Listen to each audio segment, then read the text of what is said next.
The search for a missing British woman ended tragically today after her body was found in a shallow grave in Petersfield, Westmoreland. As police intensify their investigation, the husband of the deceased remains missing.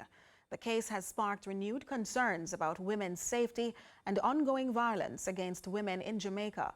Chantae McNeil has the details.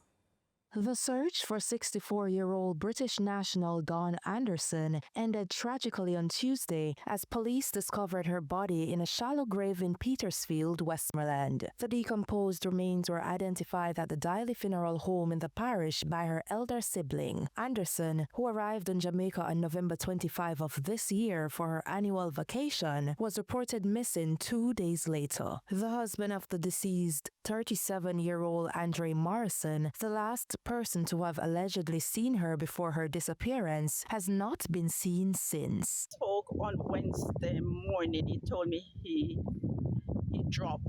I asked him what he meant by he dropped. He told me he fainted and he was going to Savlamore Hospital, not the hospital, the clinic. Rushed to the clinic. He was not there. I called him, he answered the phone and told me he's on his way to McNeil. I told him, okay, I meet you in McNeil. I rushed now to McNeil to meet him in McNeil. Still haven't seen him.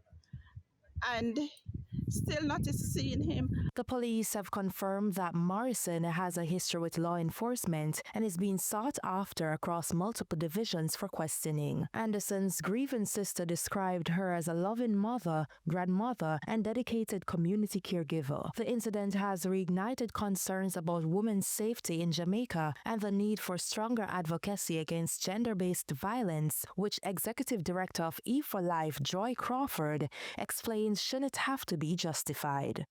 I think every time we decide to discuss about women's health, women's well-being, we're now caught up in this battle.